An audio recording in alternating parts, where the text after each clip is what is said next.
wabarakatuh. Bismillahirrahmanirrahim. Alhamdulillah wassalatu wassalam ala Rasulillah wa ala alihi wa ashabihi ajma'in. Kita sambung pengajian kitab kita. Kita membaca kitab Bahrul Madhi jilid yang ke-15. Kita terus masuk kepada bab yang ke-33. Bab yang ke-33, bab ma jaa fi asyratis sa'ah. Bab yang datang pada menyatakan hadis yang membicarakan alamat kiamat ataupun tanda-tanda kiamat. Alamat tu bahasa Arab, Melayu tanda, alamat. Orang Melayu ni guna bahasa Arab lama dah, cuma tak perasan. Okey. Baik, kita baca dulu hadis yang pertama, hadis yang sahih. An Anas bin Malik annahu qala uhaddithukum hadisan sami'tuhu min Rasulillah sallallahu alaihi wasallam la yuhaddithukum ahadun hadisan ba'di annahu sami'ahu min Rasulillah sallallahu alaihi wasallam qala Rasulullah sallallahu alaihi wasallam inna min asyratis sa'ah an yurfa'al 'ilm wa yadhharal jahlu wa yafshuwaz zina wa tushrabal khamru wa yakthuran nisa wa yaqilar rijal hatta yakuna li 50 imra'atan qayyimun wahidun. Hadis hasan lagi sahih. Daripada Anas bin Malik katanya, aku ceritakan kepada kamu akan cerita yang aku dengar daripada Nabi Muhammad sallallahu alaihi wasallam. Tiada diceritakan kamu akan cerita selepas daripada aku. Kata Anas, aku cerita benda ni, orang lain tak cerita dah. Bahawasanya Nabi Muhammad bersabda, bahawasanya daripada alamat kiamat bahawa diangkat akan ilmu, terangkatnya ilmu, dan akan jadi zahir kejahilan, nyata kejahilan, terang-terang jahil, tersiarnya zina, minum arak, dan banyaknya perempuan, sedikitnya lelaki, sehinggalah 50 perempuan, pengurusnya seorang lelaki. Itu tanda kiamat pertama pagi ini insyaAllah. An Zubair bin Adi qala dakhalna ala Anas bin Malik qala fashakawna ilaihi ma nalqa min al-hajjaj faqala ma min amin illa alladhi ba'dahu syarrun minhu hatta talqaw rabbakum sami'tu hadha min nabiyyikum sallallahu alaihi wasallam. Hadis sahih daripada Zubair bin Adi katanya, masuklah kami berjumpa dengan Anas bin Malik. Katanya, maka mengadulah kami kepadanya akan barang yang kami jumpa daripada Hajjaj. Mereka datang jumpa mengadu tentang perangai Hajjaj. Hajjaj ni dia benar di Mekah. Mereka mengadu perangai Hajjaj ni tak elok. Maka katanya, tiada daripada setahun melainkan yang kemudiannya lebih jahat daripadanya hingga kamu jumpa Tuhan kamu. Kata Anas, dia kata yang akan kamu jumpa ni lebih jahat daripada Hajjaj, lagi teruk daripada Hajjaj yang akan berlaku terhadap orang Islam. Apa yang Hajjaj buat ni biasa ya. Lepas ni ada yang lagi dahsyat kezaliman yang akan berlaku. Aku dengar daripada Nabi sekalian apa yang kamu cakap ni. Hadis yang hasan lagi sahih. An Anas qala qala Rasulullah sallallahu alaihi wasallam la taqumu as-sa'ah hatta la yuqala fil ardi Allah, Allah. Hadis yang hasan. Daripada Anas katanya telah bersabda Nabi sallallahu alaihi wasallam, tiadalah berdiri kiamat sehinggalah tidak lagi ada orang yang berkata Allah, Allah di atas muka bumi. Tak ada siapa ada sebut Allah, Allah, maka pada masa itu kiamat berlaku. Hadis yang hasan. An Anas an Abi Hurairah qala qala Rasulullah sallallahu alaihi wasallam, taqi'ul ardu afala zakabidha amsal al-ustuwani min al-dhahab wal fiddah.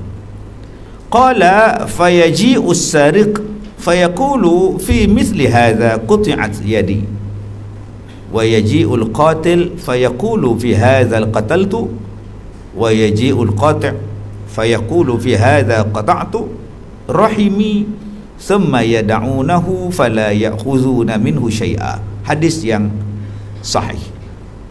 Daripada Abi Hurairah katanya telah bersabda Nabi sallallahu alaihi wasallam, bumi akan memuntahkan bongkah-bongkah isinya semacam-macam tiang daripada emas dan perak. Sabda Nabi, maka datang pencuri, maka berkatalah pada umpama ini, dikerat tanganku, dan datang yang membunuh orang. Maka berkata pada ini, aku bunuh, dan datang yang memutuskan rahim. Maka berkata ia, pada inilah sebab diputuskan rahimku. Kemudian ditinggalkan mereka, tiada diambilnya emas dan perak yang bertimbun pada masa itu. Dah tak laku dah emas, dah tak laku dah perak. Itu tanda kiamat. Hadis yang hasan lagi sahih. Hadis yang seterusnya, an Huzaifah bil Yaman qala qala Rasulullah sallallahu alaihi wasallam, la taqumus sa'ah hatta yakuna as'adan nas bidunya Luqa bin Luqa. Daripada Huzaifah al-Yaman katanya telah bersabda Nabi sallallahu alaihi wasallam, tiadalah berdiri kiamat sehinggalah setuah-tuah orang di dunia adalah orang yang hina, anak orang hina. Tidaklah akan berlaku kiamat sehinggalah orang yang paling bertuah. Orang yang paling bertuah ni apa makna? Yang paling kaya, yang paling banyak kuasa, yang boleh buat macam-macam benda yang dia nak buat kok suka dia lah. Luqa bin Luqa. Nama dia apa? Luqa bin Luqa. Pak pun hina, anak pun hina. Nama dia tu Luqa bin Luqa. Pak dia pun teruk, anak dia pun teruk. Itulah yang akan berlaku di akhir zaman, yang akan menjadi orang besar kepada orang-orang lain. Luqa bin Luqa. Tak boleh pakai punya anak beranak. Baik, hadis yang hasan lagi gharib. Baik, kita dah baca 5 hadis tentang tanda-tanda kiamat. Sekarang kita lihat kepada huraiannya. Ketahuilah wahai saudaraku, alamat kiamat ini amat banyak.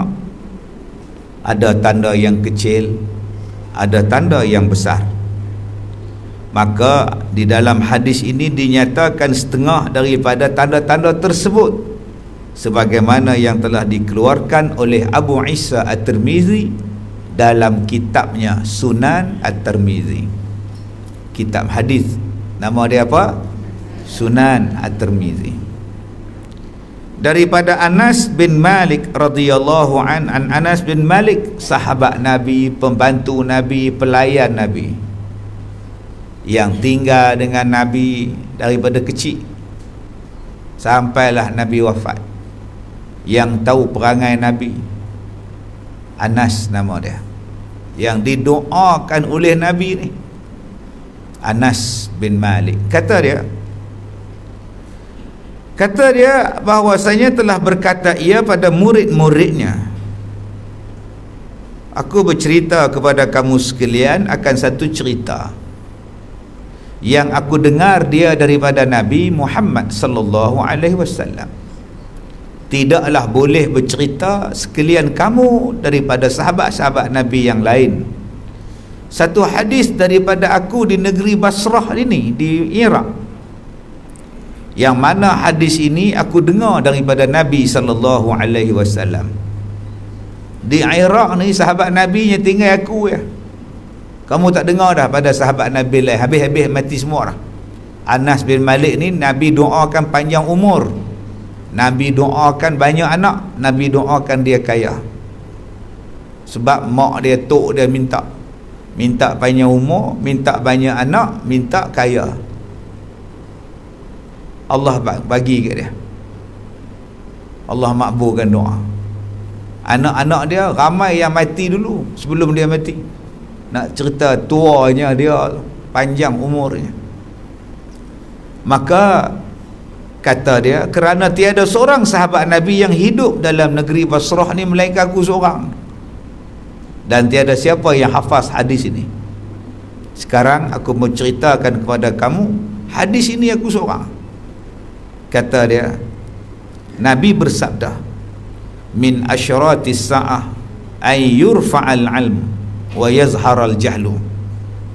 Tanda-tanda kiamat yang pertama ialah terangkatnya ilmu dan akan berlaku kejahilan secara terang-terangan.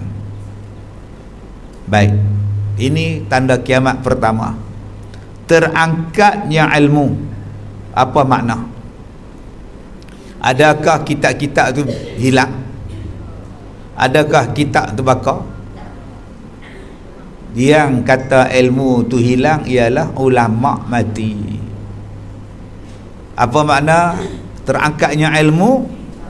Ulama tu mati. Hari ni tuan-tuan selalu dengar perkataan, marilah kita rujuk pada Allah dan Rasul. Betul? Kalau tuan-tuan tak rujuk melalui ulama, macam mana tuan-tuan nak faham Quran dan hadis? Mai bagi tahu kat saya.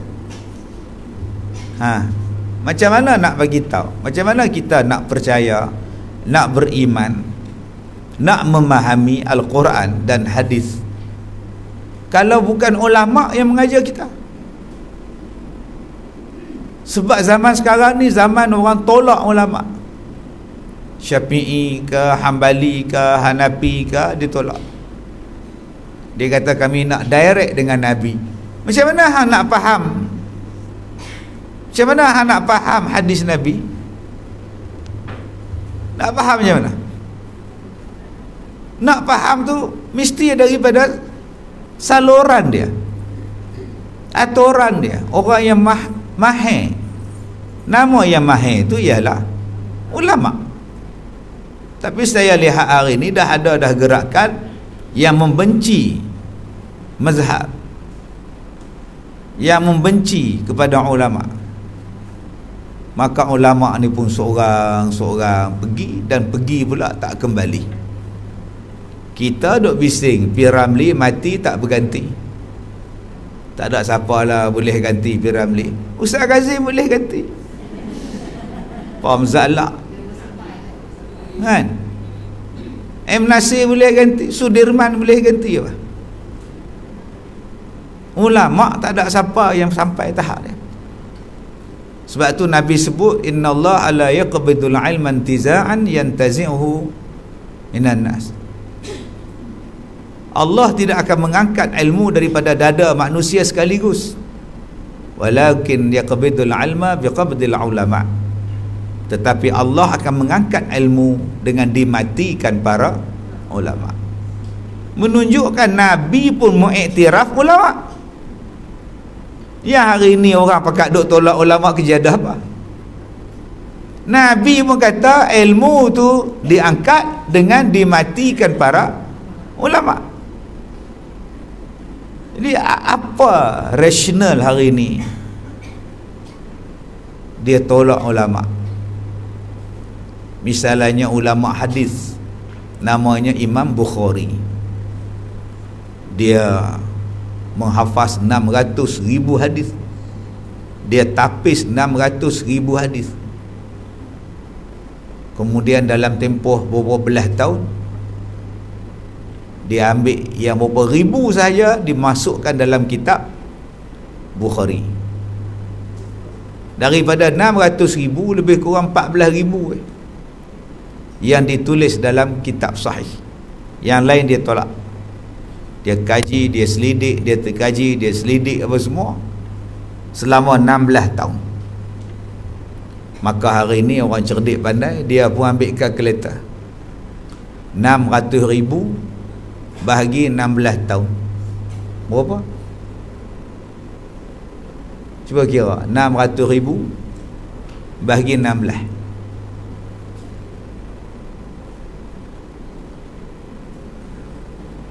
Berapa cikgu? 37,500 setahun. Dia tapis 37,500 bahagi dengan 12. 37,500 bahagi 12, 3,125. Maknanya sebulan 3,000 dia tapis. Bahagi dengan 30 hari. Sehari dia tapis berapa? Sehari dia tapis 104. Bahagi dengan 24 jam.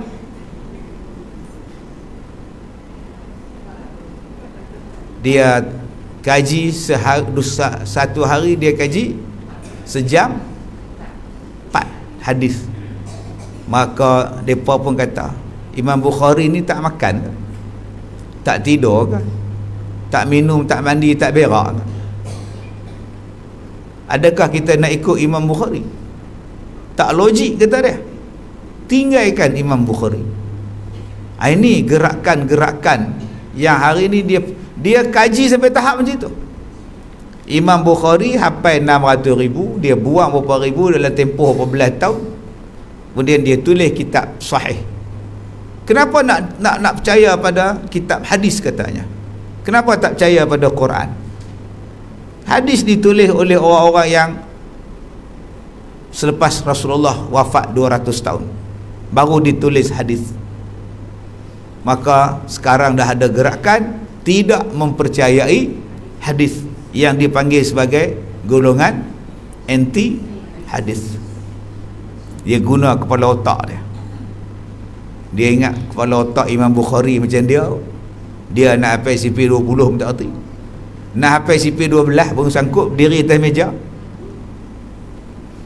Cikgu dulu kalau tak boleh hafal CP duduk atas kursi. Daripada kursi berdiri atas meja. Lambat balik pula. Yang mana boleh jawab boleh balik dulu. Yang mana tak boleh jawab berdiri. Zaman dulu. Cuba buat zaman sekarang. Dengan cikgu berdiri atas meja pula. Tu yang budak-budak jadi mengada-ngada. Mak pak pun mengada-ngada. Dulu cikgu jangan tak ingat sipir. Oi. Denda. Jalan tengah padang tengah panas. Lah cuba buat. Kena tukar cikgu tu.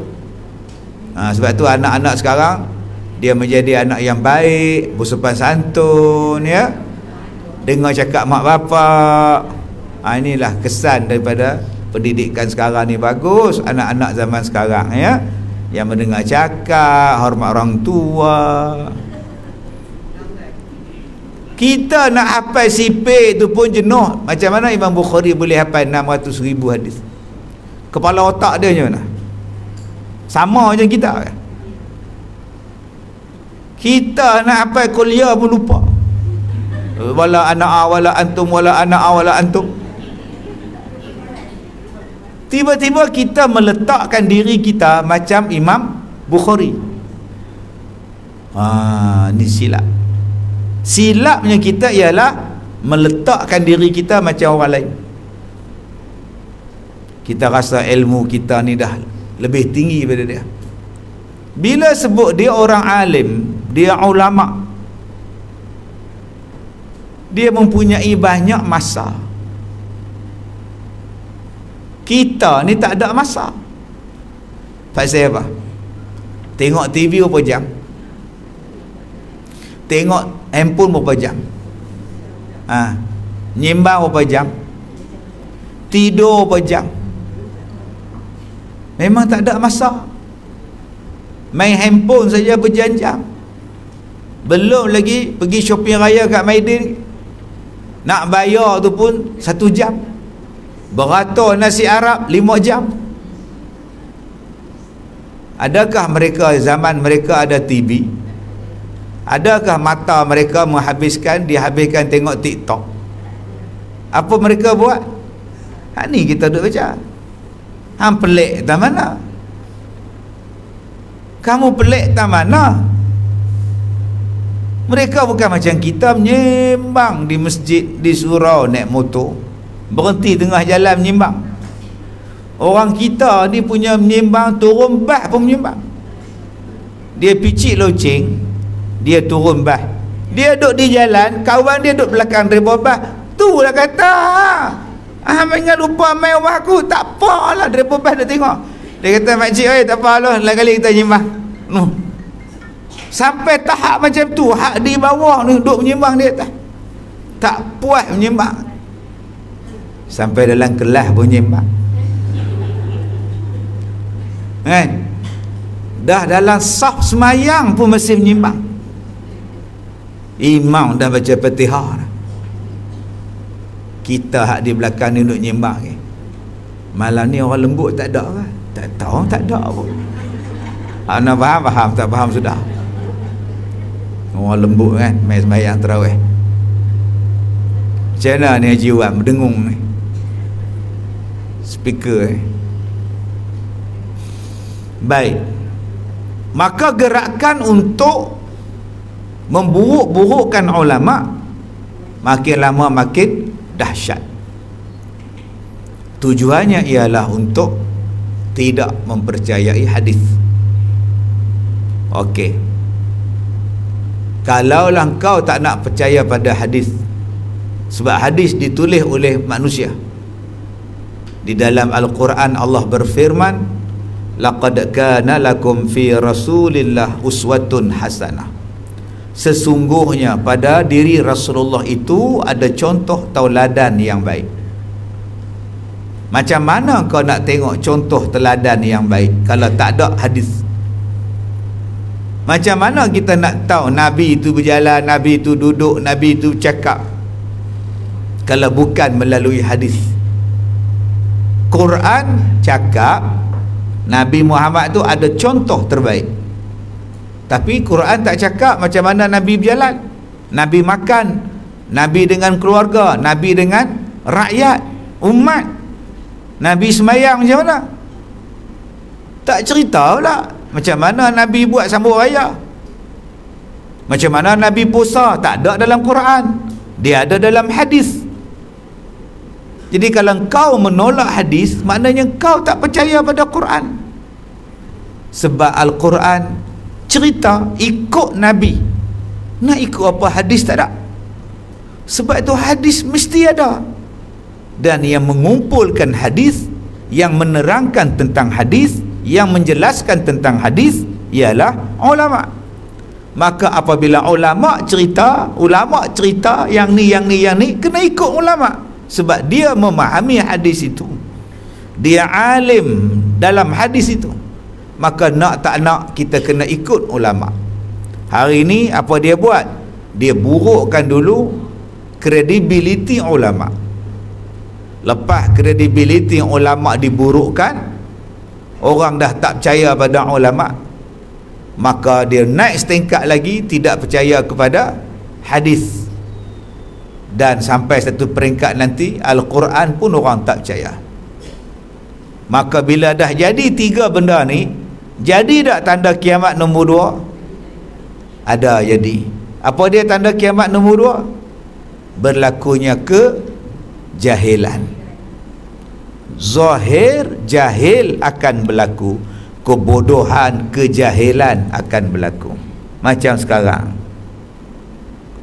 ni jahil terang-terang. Bila ustaz-ustaz kata bodoh punya cerita, dia marah ustaz pula. Apalah pendakwah guna kataan bodoh? Saya suka saya. Kalau saya kata bodoh, bodoh. Orang nak petikai letak api. Dah bodoh betul. Orang yang betul, orang ikut Quran. orang ikut hadis, orang yang ikut ulama, insya-Allah betul dia. Bila tiga-tiga dia tak nak ikut, nama dia apa? Bodoh. Walaupun dia ada master, PhD ke apa, kebala lantak pergi, kita akan tengok PhD dia, kita tengok hang betul tak pada ulama, betul tak pada hadis, betul tak dengan ngikut Quran. Betul, aku kata betul. Tapi kalau hang keluarkan kenyataan, pendapat, hujah berbeza dengan benda-benda yang kita sebut tadi, jawabannya ialah bodoh. Baik, kemudian maka rupa kelakuan hilang ilmu itu bukannya dihilangkan dan dilenyapkan akan dia daripada orang alim, bahkan dan dilenyapkan akan dia daripada dada orang alim, bahkan hilang ia dengan sebab matinya orang alim. Orang alim tak ada, dan sebelum mati orang alim, orang kurang mengambil ilmu daripada dia. Sebagaimana zaman kita ini, banyak kurang orang alim kerana tiap-tiap orang yang menuntut ilmu syarak dari setahun ke setahun makin berkurang, dan cara menuntutnya tidak sampai seperti ulama yang terdahulu.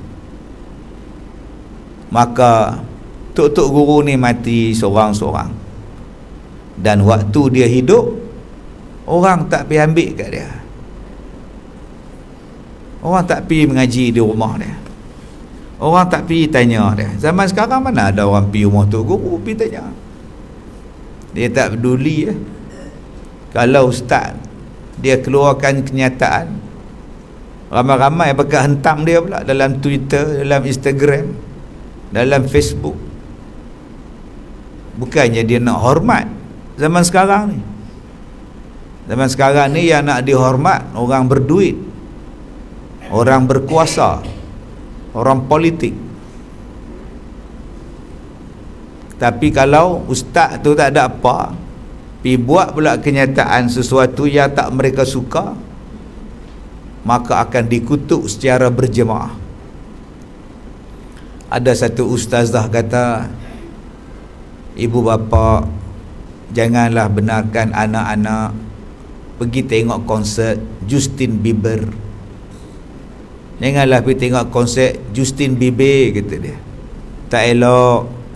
Mak bapak berjemaah tibai ustazah tu. Duit kami, ustazah peduli apa? Anak kami nak berhibur, tak salah Bukannya berhibur apa, pergi tengok konsert je. Takkan nak biarkan mereka dalam bilik je. Terbuka lah sikit, open ustazah. Ni zaman mak bapak zaman sekarang. Bila anak dia mengandung, dia cari siapa? Anak dia isap dadah, dia cari siapa? Anak dia hilang tak balik, dia cari siapa? Minta buat sembahyang hajat siapa? Minta baca yasin siapa? Minta tolong siapa? Sepanjang Al-Barakah ni buka, apa ramai mak bapak yang anak dia mengandung main hantar sini. Sekali tu budak universiti, mak dia kata anak saya ni mengandung, boleh tak duduk di sini sampai beranak? Saya kata suami dia di mana? Masalah tak ada suami tu yang makcik nak hantar. Oh, siapa yang ngandungkan? Tak tahulah, katanya ramai. Oh, sudah. Habis tu kalau dah beranak nanti macam mana? Beranaknya ustaz ambil lah budak tu, anak makcik ni nak sambung belajar. Jadi baby tu ustaz ambil lah, ustaz bela. Saya kata kami bukannya pusat jagaan, jadi akak kena pergi hantar dekat pusat kebajikan lah. Saya tak mau. Itu satu kes tu. Dia kata anak dia mengandung, laki-laki hak seorang tak bertanggungjawab. Ni zaman sekarang. Orang nasihat degil, cikgu rotan marah cikgu, ulama tegur dia hentamnya balik. Bila jadi masalah, ni ulama-ulama tak dipedulikan. Kalau ada tok guru dalam kampung tu, orang tak kisah. Bila mati baru cakap, Allah mati dah dia, kurang satu permata. Kepala otak hang pun matang. Waktu dia hidup ada hang pergi rumah dia, pergi tuntut dengan dia, habis-habis punya belajar. Saya nak pergi haji dengan isteri saya, boleh tak tuan ajar saya? Kami betul-betul daripada A sampai Z tentang haji. Saya ni tak erti, nak pergi buat umrah, bolehlah ajar A sampai Z. Pergi menghadap dia. Zaman dulu-dulu menghadap tok guru, nak kahwin anak tanya bila tarikh, nak apa nama, nak bubuh nama anak, tanya lah apa nama sesuai. Kita hari ni boh dulu baru tanya, boh jela pula. Lepas tu tanya elok tak makna dia ustaz.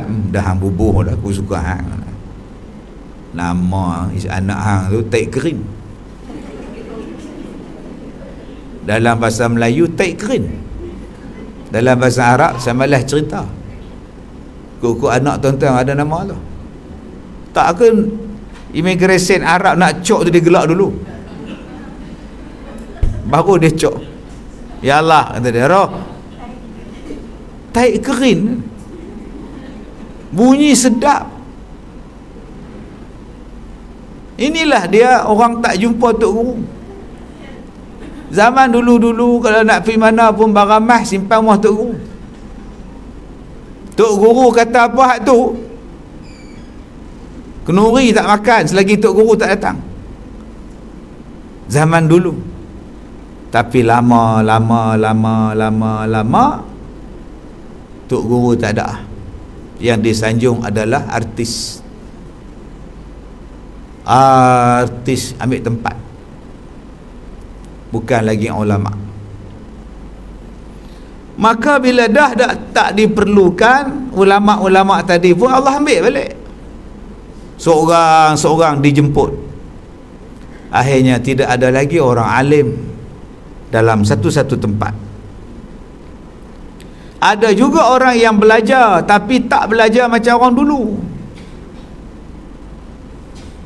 Idris Al-Marbawi ni, dia orang Lubuk Merbau, Kuala Kangsar. Dia belajar di mana? Di Tok Kenali di Kelantan. Daripada Lubuk Merbau nak pergi ke Kelantan, dia berjalan kaki. Jalan kaki. Nak makan apa? Singgah di kampung orang, buat kerja, dapat upah makan, jalan lagi. Singgah apa-apa ambil upah, jalan lagi. Tuan-tuan tengok cerita Nunjung Pak Belalang. Kan anak Piramli Hak Malas tu, kan anak dia nama Belalang Bak Latif tu. Sapu sampah, ambil air telaga. Kan orang-orang tu bagi dia pisang lah, beras lah, bawa balik makan. Pak tidur, anak lah pergi ambil upah. Tu yang tengah-tengah balik tu jumpa penyamun tu. Kita lah ini penyamun dalam negeri. Kan dia lompat macam tu lah Yusni, apa nama ni, Al-Marbawi ni buat. Singgah satu kampung ambil upah, duduk sembahyang surau apa semua, makan minum apa semua, ambil upah.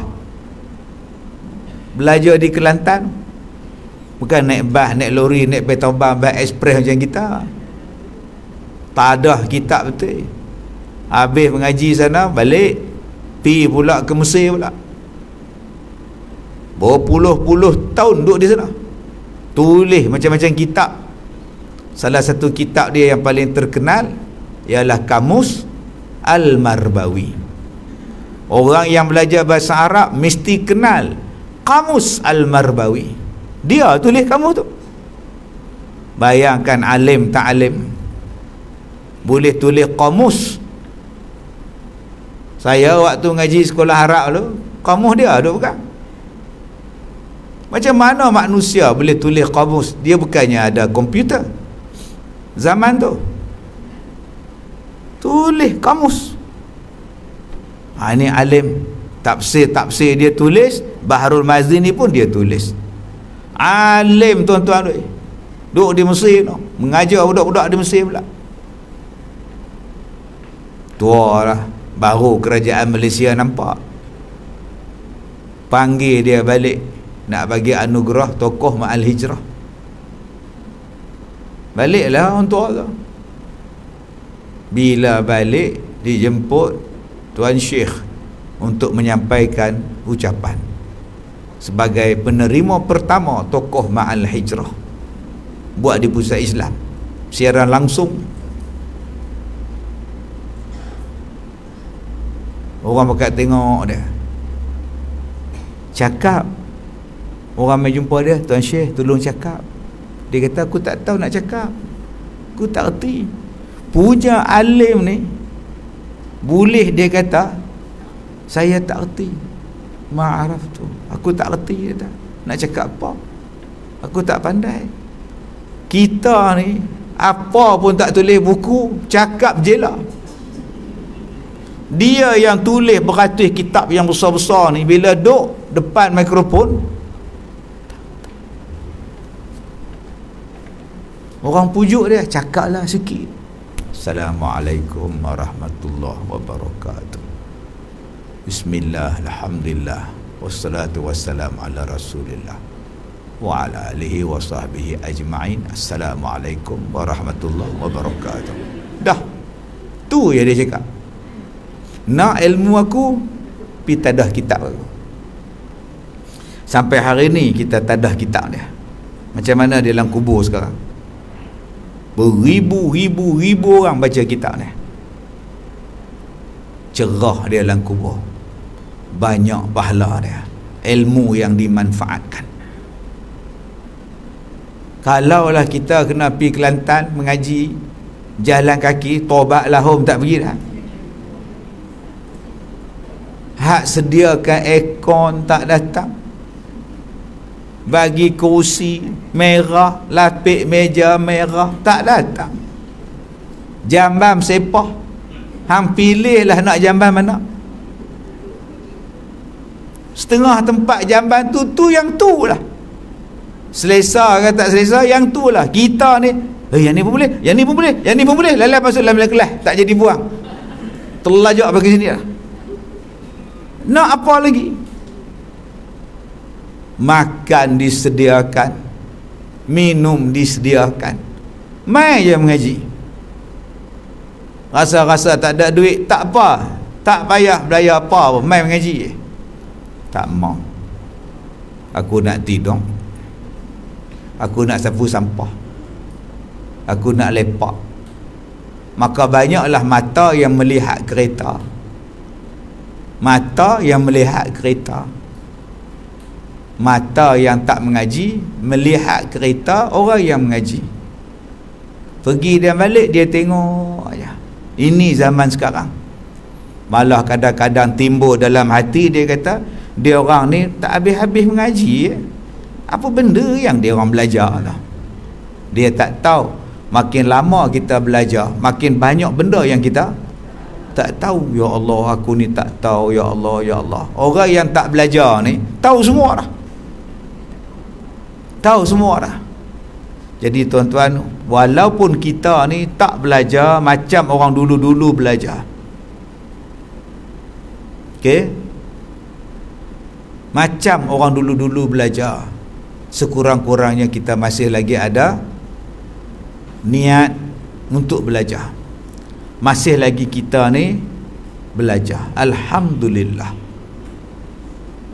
Tetapi bilangan yang mengaji dan belajar ini sangat-sangatlah kurang nak dibandingkan dengan benda-benda lain. Heran tak kita berkurang dan sedikitnya orang macam kita? Tak payah heran, sebab Allah dah kata dah, qalilah, yang bersyukur sedikit, yang beriman sedikit, yang mengingat pun sedikit. Mudah-mudahan kita termasuk dalam golongan yang sedikit-sedikit. Cubalah uji setengah-setengah orang alim yang disaksikan berilmu dengan mendapat surat pengakuan. Hari ni kalau nak tanda ada ilmu, apa tanda dia? Sijil, surat pengakuan, sijil. Dia tanya, Allah ustaz, kelulusan apa? Saya kata, saya sekolah pondok, sekolah Arab. Macam mana nak kira Saya tanya, kira apa? Nak kira rates, kata dia.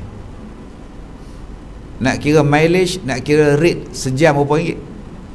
Kalau doktor PhD banyak ni sejam, ijazah banyak ni sejam, diploma banyak ni, diploma lanjutan banyak ni. Jadi ustaz ni nak kira rate apa sekolah pondok tak ada sijil apa. Saya kata, tak usah rate, tak usah panggil ada sijil banyak.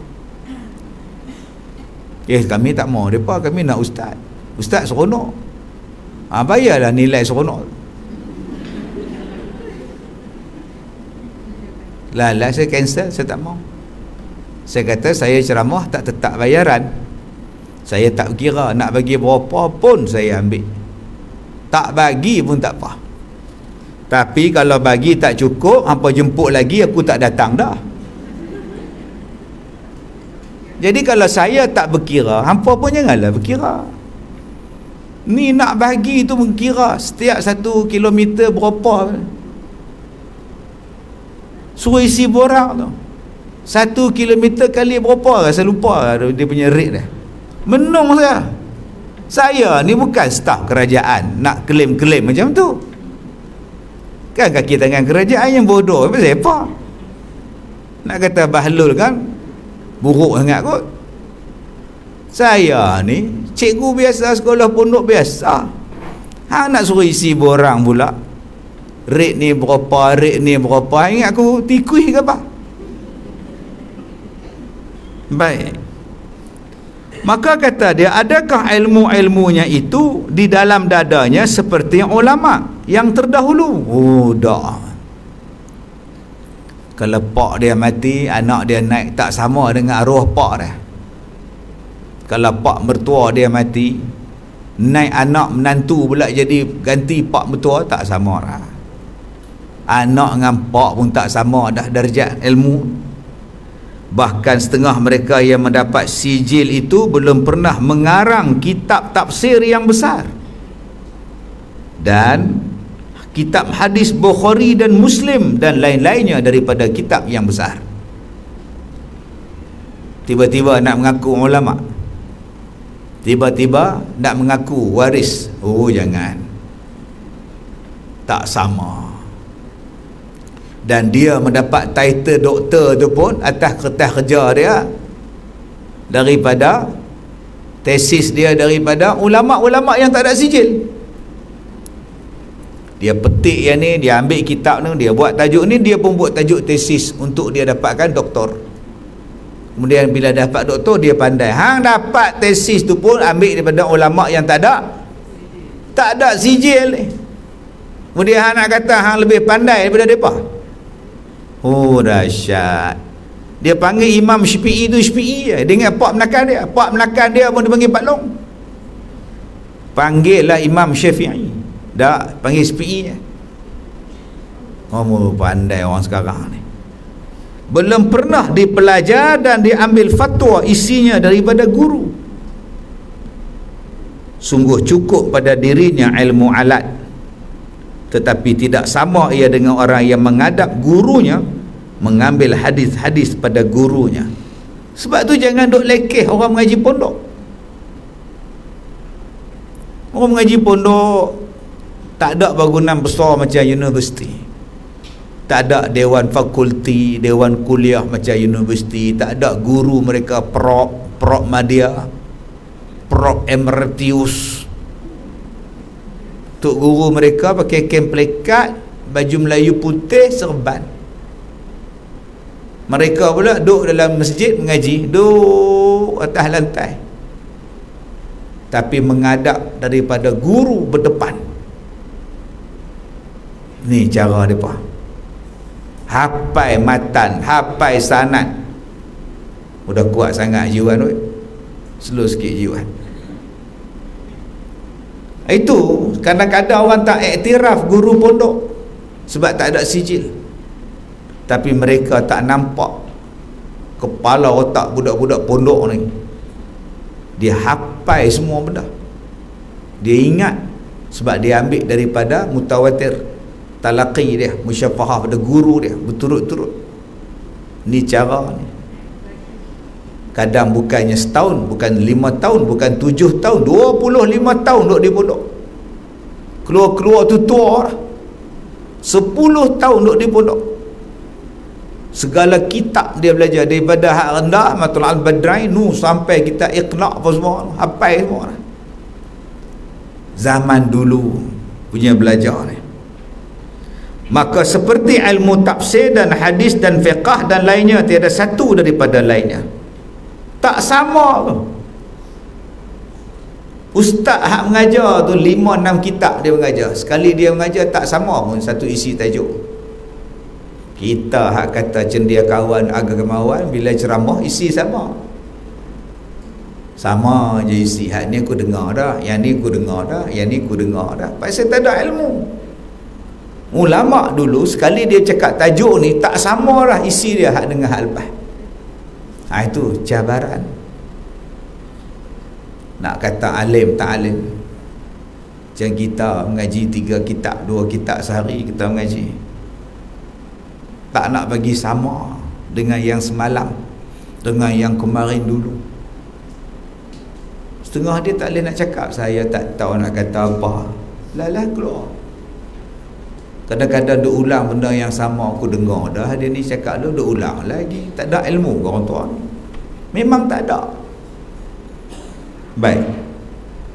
Maka daripada keterangan ini menunjukkan ilmu syarak telah hilang selapis, bahkan beberapa lapis daripadanya telah pun hilang satu persatu. 2. Apa tanda-tanda hilangnya ilmu? Satu lagi jalan hilang ilmu itu ialah dengan tiada diamalkan dan tidak digunakan walaupun dipelajari. Nescaya ianya hilang daripada diri orang yang menanggung. Seperti setengah ilmu fiqh bukanlah hilang ilmunya daripada orang dada orang alim, daripada bahagian muamalat, ahkamul jinayah, ataupun ilmu tasawuf, iaitu daripada bahagian yang muhlikat dan lain-lainnya. Bahkan semuanya tu ada. Muhlikat ni maknanya yang telah tak ada, yang telah rosak, yang telah binasa, yang telah hancur. Ilmu fiqh dah hancur, ilmu tauhid dah tak ada, ilmu tasawuf dah hilang. Bukan. Ilmu-ilmu tu ada dalam sutur, dalam lembaran-lembaran kertas kitab. Nama dia apa? As-sutur. Ada. Bahkan semuanya tu ada. Kitab tasawuf dalam kitab ni, ilmu fiqh dalam kitab ni, ada semuanya. Maka tidak diamalkan. Dia sekadar belajar. Belajar sekolah Arab, ngaji sekolah agama, tiba-tiba jadi pelakon. Contohlah, ni tak ada kena mengena dan hidup dan mati. Pelakon pula buat album pula, alangkah gembira hati. Itu tanda-tanda kiamat lah tu. Yang mana faham? Tak faham, tak faham sudah. Maka ia pun satu daripada jalan hilang ilmu. Bersalahan ulama dulu-dulu, sekalian perkara itu ada dalam dada mereka. Hari ni ulama-ulama dia ada khusus. Saya ambil dakwah. Oh, saya belajar dulu ambil hadis. Oh, saya dulu ambil perbandingan mazhab. Oh, saya dulu ambil perbandingan agama. Bila tanya bab tasawuf tak tahu. Tanya bab fiqh, saya dulu dia gelak aja dulu. Saya dulu ambil bahasa, saya tak ambil fiqh. Oh, gitu pula. Bila tanya yang ni macam mana hukum ni? Saya tak ambil muamalat, bab muamalat, bab faraid ni saya tak tahu. Saya hari tu ambil bab falak. Oh, falak pula ambil. Ni yang berlaku sekarang. Tiba-tiba kamu nak kata kamu agamawan. Bila tanya tak tahu, ni bukan bidang saya. Habis tu bidang apa? Nak jadi ulama ni semua bidang adalah dada. Semua bidang ada kat dia. Ia nak kata tarak tok guru tu. Kita baru mengajar 3 kitab panggil tok guru dah. Tok guru apa? Tok gurau boleh. Tok Garu boleh mengajar balik pada Mesir baru 3 tahun tok guru lah. Tok guru apa? Kitab belum mengajar lagi, belum tulis kitab lagi. Jangan cakap kamu tutup guru, sebab hari ni mudah sangat orang panggil tuan guru. Nak capai tahap tuan guru ni subhanallah tinggi di sisi orang Melayu. Tapi hari ni kalimah syekh, tuan guru senang dapat. Macam mana senangnya dapat doktor, tulis tesis 2-3 dapat doktor. Kemudian kita pun kata aku pandai. Pandai tang mana hang? Tanya baik ini hang tak erti. Baik. Satu lagi jalan ilmu yang ketiga, ialah berkurangnya makbul ilmu syarak itu belajar kepada orang Islam, kerana masing-masing berebut menuntut ilmu yang bukan syarak. Yang ketiga, tanda-tanda ilmu terangkat tu apa dia? Orang malas belajar. Mereka sibuk belajar tentang ilmu yang bukan syarak. Siapa yang nak mengaji sekolah agama? Budak yang tak lepas sekolah biasa. Budak hak bodoh tu kita hantar sekolah Arab. Budak hak jahat hantar sekolah Arab. Yang nakai hantar sekolah agama. Itu trend tahun 70-an, trend tahun 80-an. Mana budak hak dapat 5A, yang sekolah asrama penuh. Mana hak dapat penilaian darjah 5 masa tu 5A, 4A, 1B pun masuk sekolah asrama penuh. Ni hak dapat 4E ni sekolah harap. Jamban pun tak ada, asrama pun tak ada, kipas angin pun tak ada. Macam mana budak tu nak belajar elok? Macam mana orang nak nampak sekolah Arab ni bagus? Air pun mandi telaga sekali cedok dengan katak naik sekali. Kita yang merendahkan martabat ulama dan ilmu-ilmunya. Orang kita baru tahun 90-an, pertengahan 80-an barulah sekolah Arab tu kemas sikit. Barulah naik sekolah agama, sekolah menengah jenis kebangsaan agama. Barulah naik maktab ni hak sekolah agama. Kalau dulu ya Allah, sekolah agama ni bagus sampah. Mana hak sampah buang situ. Maka pandangan masyarakat pun jadi rendah. Sekarang ni balik masuk tahun 2000, orang mula minat sekolah agama pula. Mai PKP ni pula sekolah agama tak boleh bertahan, sekolah pondok tak boleh tahan. Nak bayar guru, nak biaya sekolah, nak bagi makan budak. Banyak sekolah yang dah tutup. Jahat PKP ni, jahat virus ni. Banyak benda yang diubah, banyak benda yang diubah. Alhamdulillah kita dah boleh rapat dah semayang. Tapi apa ramai dalam hati dia seronok semayang jarak lagi, seronok semayang dulu lagi, bawa sejadah duduk seorang-seorang seronok. Ni duduk sempit-sempit ni bau ketiak, masam. Kena pula sebelah dia tu gemuk, buat tahiyat akhir duduk atas kaki dia pula. Seronok yang dulu lagi. Kita kata yang dulu tu bukan Nabi punya, WHO punya. Ni hak semayang rapat ni Nabi punya. Tak apa salahnya ikut WHO. Macam tu lah dia. Kalau hak WHO lebih baik pada Nabi, mana ada benda hak lebih baik pada Nabi? Itulah doktrin yang dimuat masuk dalam kepala otak, melekat dalam kepala otak kita. Bukannya lama, 2 tahun je didoktrinkan. Nanti raya nanti kita boleh balik kampung insya-Allah. Apa ramai yang takut nak bersalam. Dan nak bersalam pun tanya tu, boleh salam ke maklum? Tak apa, lega tak bersalam. Boleh salam ke maklum? Apa tak boleh salam pula? Maraya maklum. Budak tu balik je cepat-cepat maklum gosok. Kobik. La ilaha illallah. Bersalam tu kan sunnah Nabi. Yalah, kok kobik. Dia bagi apa kat maklum? Dia bagi duit raya. Bagi 200. Makcik tak sabunkan duit tu. Sebelum anak saudara maklum pegang, siapa pegang duit tu? Sebelum dia siapa pegang?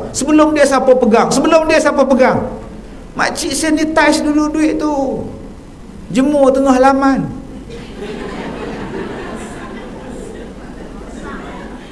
Yang bersalam ni makcik sibuk nak sanitize. Duit tak nak sanitize ke? Ni doktrin.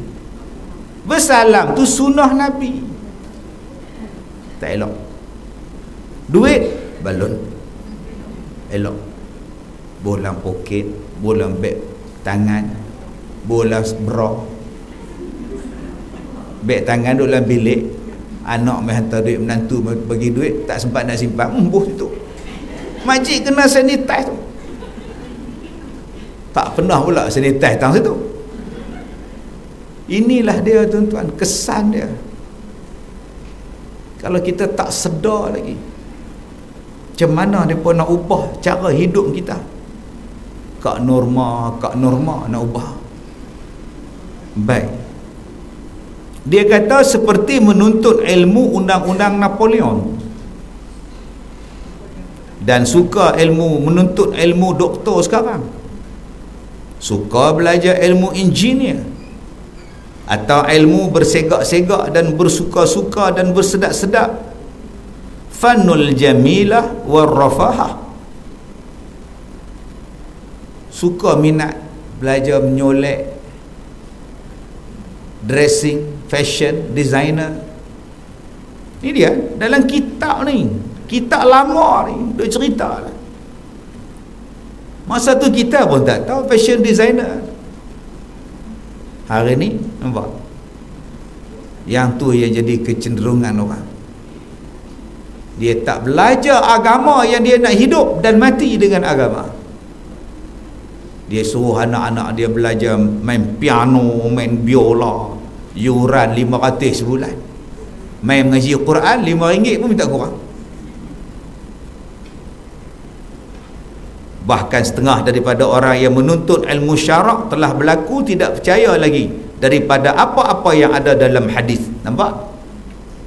Tak percaya dengan ulama dan pertunjukan wali-wali. Tu yang saya kata tadi, dia petikai Imam Bukhari 600,000 hadis dia tapis 16 tahun. Dia tu ulama, ada kelebihan wali Tuhan. Mana kita tahu? Dia ingat wali ni, ulama ni tidur macam dia kot, tidur mati.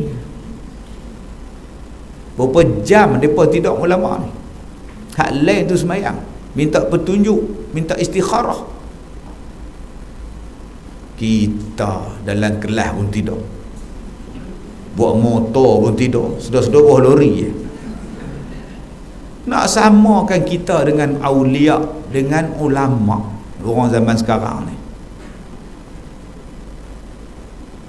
Hanya mana yang munasabah dengan akal mereka percaya, dan yang tak berbetulan dengan fikiran mereka, maka itulah yang dipegang. Jikalau yang tak munasabah dengan akal dan tidak berbetulan dengan pemikiran mereka itu Al-Quran atau hadis sekalipun, maka sekalian itu tidakkah jalan ilmu hilang belaka.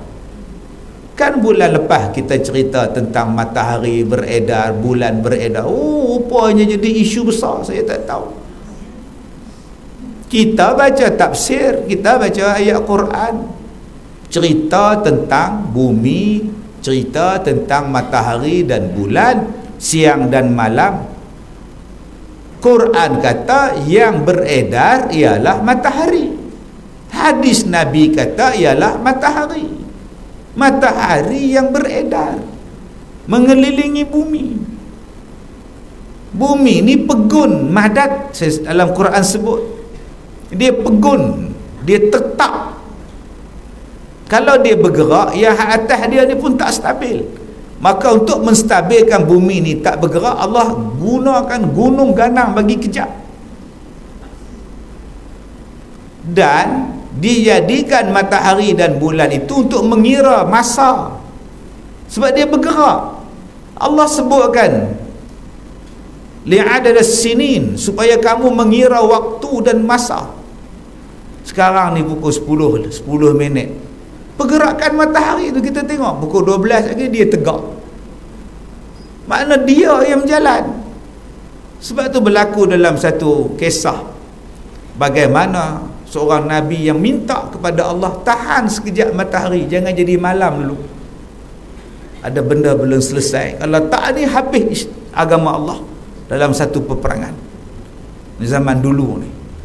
Matahari berhenti sekejap supaya dia tak jadi malam. Kemudian habis baru matahari berjalan balik. Itu hadis. Oh, bila kita cakap macam tu, Ustaz Kazim siapa? Nak lawan saintis angkasa lepas. Macamlah saintis tu pernah pergi bulan. Yang duk percaya siang malam. Yang bagi tahu pada kita ni Allah yang menciptakan bulan. Hang tak percaya, hang percaya pada manusia yang tak pernah pun duduk di angkasa tengok matahari berjalan macam mana. Yang Allah cerita dia tak percaya, sedangkan Allah lah yang cipta alam tu. Baik kita percaya pada Allah yang duk cipta alam. Saya kata dah dalam Quran, bumi ni saja yang ada kehidupan. Allah sebut. Saintis mereka duk kata dah jumpa air di planet Marikh. Ada air di sana. Maknanya kita boleh pindah pergi planet Marikh. Bodoh ke apa? Nak pindah duk Taman Meru pun tak ada. Rumah habis. Pindah duk ke Lebak. Kalau gitu pindah taman ni, planet Marikh. Mangah pindah mana lah? Mangah planet Marikh. Oh, taman apa? Taman Marikh Perdana. Peluh otak dia. Dah Allah kata tak ada di sana kehidupan. Quran cakap, tu usah kaji lagi lah. Hang duduk di dunia ni, hang kaji dunia pun tak habis. Allah katalah di bulan tu tak ada kehidupan. Tak nak kaji juga. Kok kita boleh buat hotel di sana. Pergi mandi kat Langkawi bulan. Sampai tara tu sekali tuan-tuan. Punya sayangnya pada saintis NASA ni, tapi tak sayang pada Quran yang Allah Ta'ala turunkan pada kita. Dan kata dia lagi, maka apakala mati orang yang alim besar, dengan tiada diturunkannya kepada segala ilmunya kepada murid-muridnya, tentulah ilmu-ilmu tadi dibawa berkubur dengan dia belaka. Maka terjadilah tanda kiamat yang pertama, terangkatnya ilmu. Itulah 3 tanda bagaimana yang dikatakan ilmu yang terangkat. Baik, dah cukup sekadar itu. Besok kita jumpa lagi insya-Allah. Besok ada 2 ustaz. Saya ambil yang kedua jam 10. Kita akan bermula jam 9 pagi, berakhir jam 11 pagi insya-Allah. Saya ambil sesi yang kedua. Baik, cukup sekadar itu. Wallahu a'lam. Assalamualaikum warahmatullahi wabarakatuh.